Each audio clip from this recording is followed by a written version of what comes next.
Hello and welcome to the Coaching Crowd podcast with me, Zoe Hawkins, and my friend and co-host Jo Wheatley.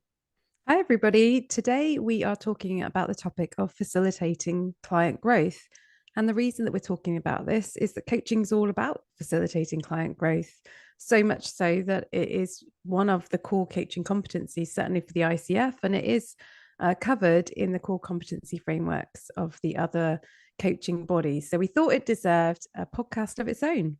Absolutely. And I think one of the things that's worth mentioning at the front end around growth and facilitating growth and progress is that this isn't just at the end of a coaching conversation thing. So obviously in a traditional looking coaching conversation, you get to the end of a coaching discussion and you start to think about what are the actions and commitments that your client can take forward, and you would support your client in being able to do that and think about what it is they want to commit to.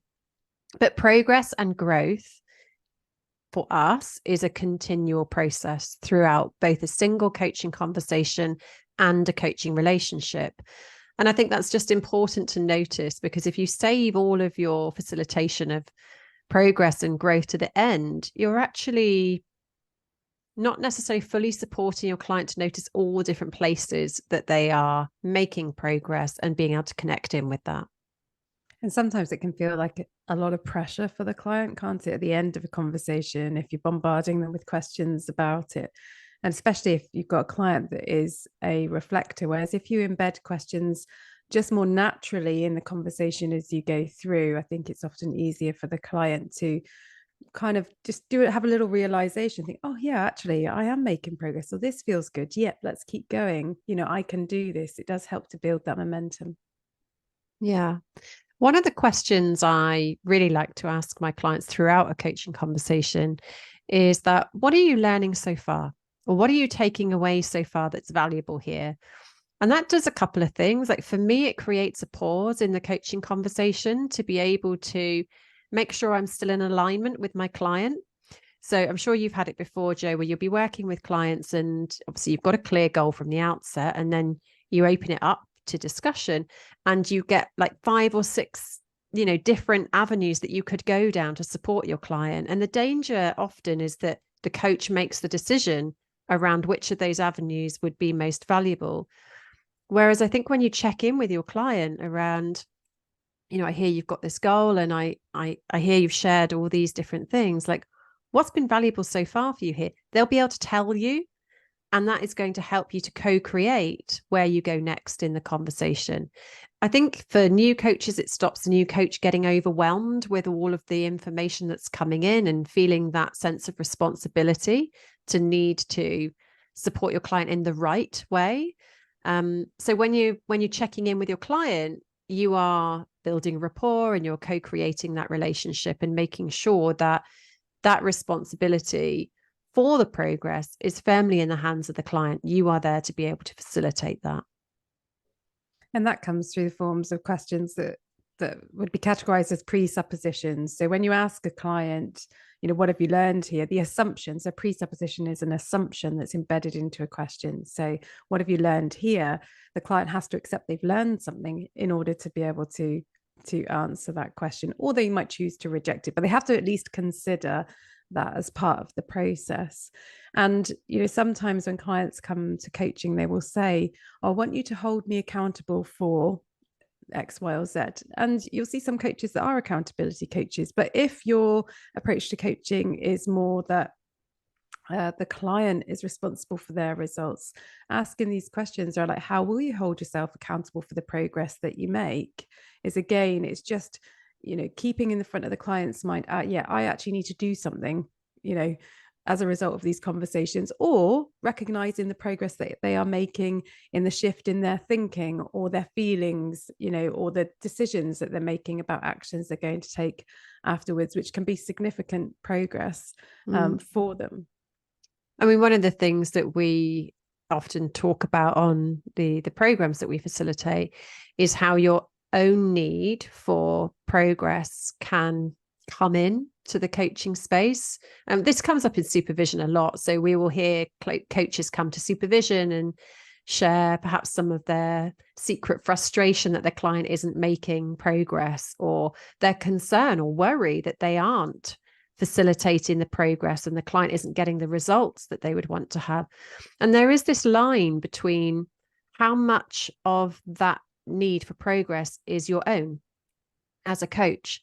Are you kind of hooked on the aha moments and the big leaps that client makes, and then when you come with a client who looks like they're taking small steps, well, they may be small steps from your judgment, but they might be giant leaps for the client. So supervision is a space to really calibrate, like, how is the progress showing up for the client in the sessions? What does the client need in terms of progress, and what is happening for yourself and your own need for achievement? I think sometimes coaches can not ask questions about progress because of a fear that the client won't be able to identify any progress, and then the thought of the the feelings or the change in the rapport that might occur as a result of it. So if you're a coach and you're listening in to the podcast, I encourage you to think about, how do you feel when you think about supporting the client by asking them about the progress that they're making? And how would you respond if the client said, I don't really think I've made any progress yet? How do you hold yourself into that grounded position of, as we often say, that's information? You can just gently start by saying to them, tell me more about that. What's getting in the way for you here? What would you need to believe in order to be able to either make progress or even identify progress, perhaps depending on what what you've learned about the client so far? And if you think, oh yeah, I asked loads of questions, yeah, I definitely ask my clients about progress, maybe just stop and jot down 6 questions that you ask about clients' progress, and see if you can get to that list. Should we share a few, so that we might ask? You shared a couple already, but should we share a few more? Yeah, I think it's really energizing to be able to ask your clients about their pride, and their gratitude even for the progress that they are making. And I think that can look like, what are you proud of, particularly as we've been working together on these goals, or what are you particularly proud of in this session? What are you celebrating, as you work towards your goals? And that might be quite challenging for the client to answer if they're not used to celebrating progress. Many people are used to celebrating the end result. And we can talk a lot about that actually, but that can create a bit of a deficit of motivation, because if you're hooked on, the result, the progress can feel actually really challenging. So I think that can be really useful. The ICF coaches to differentiate between the progress that the client's making about their learning about themselves and also about the situation. So when it comes to asking clients questions about their progress, it can be, what have you learned about yourself, or what are you learning about yourself, and what are you learning about your situation, to help them kind of differentiate between the two and see if there is a relationship between those, for example. I think the piece around what are you learning about yourself also helps to tap into those themes and trends, and can almost string all of your coaching sessions together as the client is able to lean into some of the underlying things that may be coming up when each of the individual goals in the sessions may seem unrelated. So I think that's a great question. And obviously, for us anyway, coaching is about igniting that inner coach, enabling the client to get to a point where they can be self-sufficient beyond coaching, even for a while in between periods where they get to embed what they've learned. And I think learning about yourself it goes further than achieving your goal. Those are skills and strategies and awareness and insight that you can take to any goal that you apply. So I think that particular question I really like from the ICF around what are you learning about yourself. I think it's absolutely critical for us as coaches to help our clients connect in with that. And you could ask questions about the relationship that you have with your clients. So, how are we doing together? How are we progressing together in our relationship as coach and client? That can be so important to be able to build on and to hold transparent and explore together, so that they can get the most out of the sessions ahead and be able to make even more progress or accelerate their progress. And also to help them consider their relationships with other people. And what does progress look like in your relationships with others? I think another good question can be, how will you feel when you make progress? Or how do you tend to feel when you're making progress, and how are you feeling right now? Just to hold that comparison, and also to see, is there any blockers that might actually be connected to progress for the individual? Well, it's interesting you talk about feelings. That's what I was thinking about bringing up next. And feelings themselves can be progress. So as the coach, you need to be aware of, like, what does progress look like? Because progress isn't always about doing stuff. And I think we can get hooked on that as coaches of, like, oh, my client's been able to, achieve the promotion, or, whatever it might be as an outcome. But feelings can be progress. I feel lighter. I feel more energized. I feel more free. That's progress. Changes in beliefs can be progress. Awareness of values, progress. There is so much progress to be had in the coaching session. But as Joe said, like, clients may have blocks around being able to see what their progress is. So if you're in that situation where your client says, oh, I'm not sure I've made any progress really, that doesn't mean that you're a terrible coach. It may mean that the client is struggling to connect in with the progress that they are making.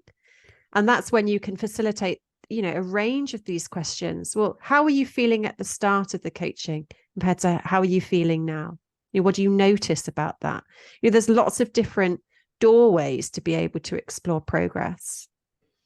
And as you're sharing that, I was noticing the language that you and I are fairly visual. So, you might ask your client, what progress can you see yourself having made so far?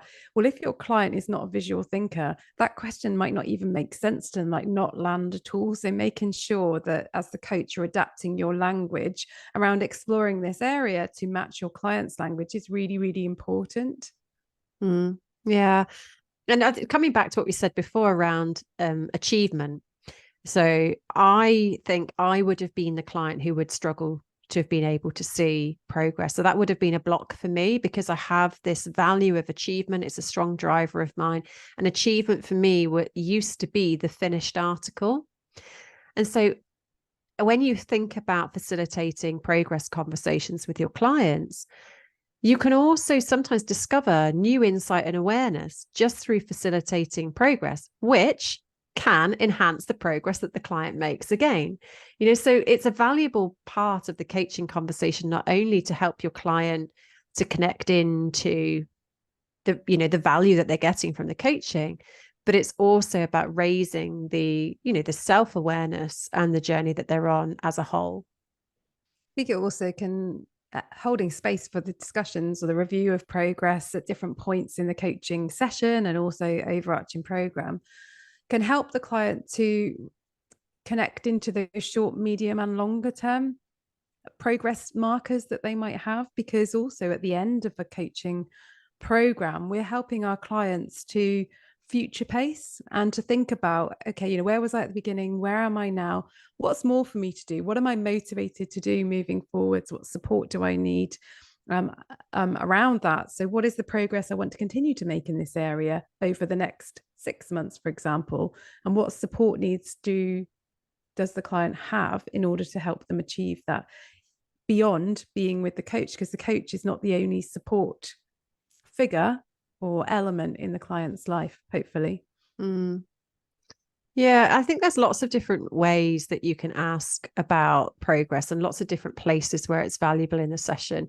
And I think it sits hand in hand with some of the other coaching skills that we talk about on other podcasts. So, like, for a client to be able to notice their progress, it takes really good contracting and good goal setting. And so the other thing to think about as you're listening to this and you're thinking, oh, I don't know, do I help clients to really monitor their progress? Check in with yourself on how much time are you spending establishing what progress looks like at the front end of your coaching session. What are the quality of the goals looking like? What's the quality of the contracting? How important is progress to your client? And as you kind of connect in with that will almost set the tone for how much of this time that you spend with your client reviewing progress as part of your coaching. I was just thinking about the question of asking the client, what are your expectations around progress in our session today? Or what are your expectations about yourself when you think about making progress? Because I can imagine some clients would say, oh, yeah, well, I set myself really high expectations, and then you've gone from a goal around, I think the example you gave earlier was getting promoted, into actually something that maybe is relevant to not only that goal, but other goals as well. And so that's an example of where these questions around progress can actually unhook new insight for the client in ways that perhaps client and you didn't imagine. And it brings in that element of control, doesn't it? So for many clients, progress can feel out of their control because they have such high expectations, and perhaps they're focusing on aspects of achievement that somebody else is actually responsible for. So when you're able to zone in with the client around what are you in control of in relation to your goal, and how can you celebrate the progress of the things that you're in control of, that's all achievable within the coaching space. So I think that's a useful reminder when we're supporting clients with their expectations and we're supporting clients in the goals and outcomes that they strive for, is to make sure that what you're working on is within the client's control and not something that is out there to chance, I guess. As I think about the connotations of the word progress, that's what I'm mulling over in my mind at the moment, like progress. What does that mean if we actually start to break it down? I'm sure somebody out there knows, but what was coming up for me then as I was reflecting on that was, I think progress for me has a sort of connotation of movement, like moving forwards, and that can feel a bit weighted. We talked earlier about responsibility. For some clients, progress is going to be standing still, being able to fully connect with who they are, accept their current situation. Even that could be a very strong example of progress. So what I'm saying is it's important to value and recognize that, and to support the client too, and to be aware of what our clients discounting when it comes to their progress, because we'll often hear that, oh yeah, well I haven't really made progress. Well, I have made some progress, but is that example of discounting. So again, the follow-up questions that we can ask to our clients when we start exploring this can be really important. So if you simply say, what are you discounting there with the but? Well, it did take a lot of effort to do that. But the reason that I'm discounting it is because really where I wanted to be at this stage was there. And so then, where do you go in your conversation with the client? And obviously that depends again on the context, what you know of them. But just to note really that sometimes progress is about stillness. Yeah, I think that's a great perspective. So I hope what we've shared with you today has ignited some thoughts on your own progress and how you're progressing as a coach, or if you're an aspiring coach, some of the progress that you're making with the skills and the passion that you have for this topic. If you're enjoying these podcasts, please rate and review the podcast. It always is really exciting for Joe and I to be able to read your reviews. It gives us inspiration for future episodes.